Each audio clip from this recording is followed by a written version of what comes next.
হযরত নূহ আলাইহিস সালামের প্লাবনের শেষ যখন হয়ে গেল, কিসের জন্য প্লাবন হয়েছিল? তার কওমেরা তার কথা মানে না, আল্লাহর দিকে আসে না, আল্লাহকে স্মরণ করে না। 950 বছর ধরে দাওয়াত দিলেন, মাত্র 90 থেকে 80 জন মানুষ দিনের পথে আসছিলেন। নবী রাগ করছে, করে বলতেছেন, আল্লাহ তাদেরকে কি করে প্লাবন দিয়া ধ্বংস করে। এমন পরিস্থিতিতে প্লাবন গুলো শুরু হয়ে গেল।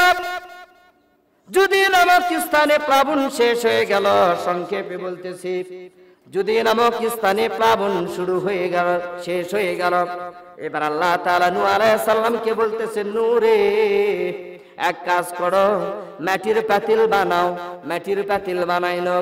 তারপর বলতেছেন, মওলা কি করব? বলতেছেন, এটা রোদের ভিতরে শুকায়া দাও। বলতেছেন, তারপর কি করব? বলতেছেন, এটা আবার আগুনের ভিতরে পোড়াও। এরপরে কি করব? বলতেছেন, এটা সুন্দর করিয়া রং করো। তারপরে কি করব? বলতেছেন, তারপরে এটা একটা লাঠি দিয়ে ভাঙো। কি করো?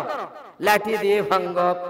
নূহ আলাইহিস সালাম লাঠি দিয়ে ভাঙার আগে কেমন যেন ছটফট ছটফট করে। এবার ডাক দিয়া কয়, আল্লাহ লাঠি দিয়ে ভাঙলাম, মনের ভিতরে কত কষ্ট জাগতেছে, কত কষ্ট করে বানাইলাম, রং করলাম, রোদে দিলাম, মাটিতে পুড়াইলাম।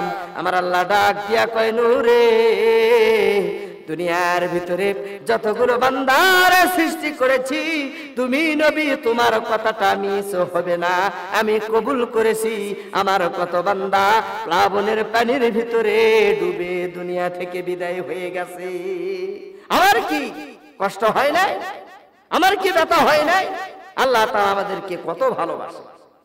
সংক্ষেপে বলছিলাম, সালাবাতুল আনসারীর জানাজার ব্যবস্থা আল্লাহর রাসূল সাল্লাল্লাহু আলাইহি ওয়াসাল্লাম বলতেছেন, কাফন দাফনের ব্যবস্থা করে ফেলো।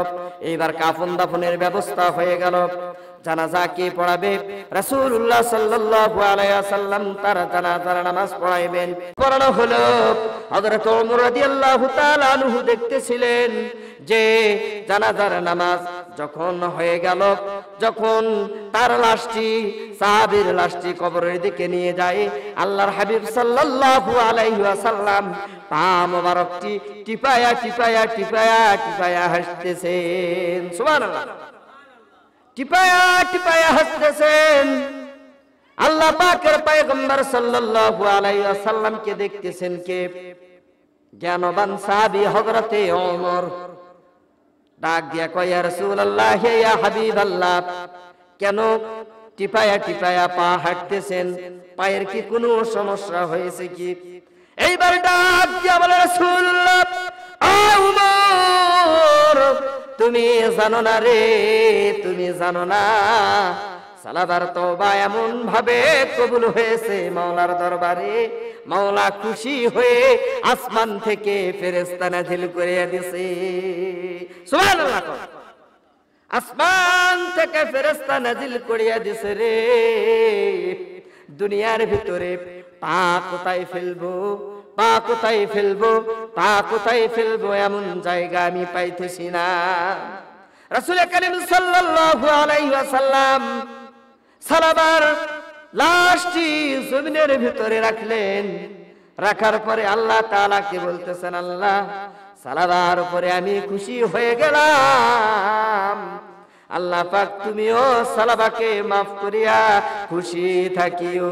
জিকির করেন, লা ইলাহা লা ইলাহা লা ইলাহা ইল্লাল্লাহু বলরে পাগল মন, লা ইলাহা লা ইলাহা লা ইলাহা লা ইলাহা ইল্লাল্লাহু মুহাম্মাদুর রাসূলুল্লাহ। মুসলমান ভাইরা রে, শুরুতে একটা মাত্র আয়াতে কারিমা তেলাওয়াত করেছি। আল্লাহ তাআলা আমাদের সকলকে এই কথাগুলা আমলের সাথে শোনার তৌফিক দান করুক, সকলে বলে আমিন। এবং সর্ব অবস্থায় কবর, হাসর, মিজান, ফুলসিরাত এবং দোজখের ভয় অন্তরের ভিতরে জাগায় দিক, সকলে বলে আমিন। আর আল্লাহ তাআলা আমাদের অন্তঃকরণের ভিতরে ঈমান দ্বারা ভরপুর করে দিক, সকলে বলে আমিন। ওয়া আখিরা দানা ওয়া আলহামদুলিল্লাহি রাব্বিল আলামিন। আসসালামু আলাইকুম ওয়া রাহমাতুল্লাহ।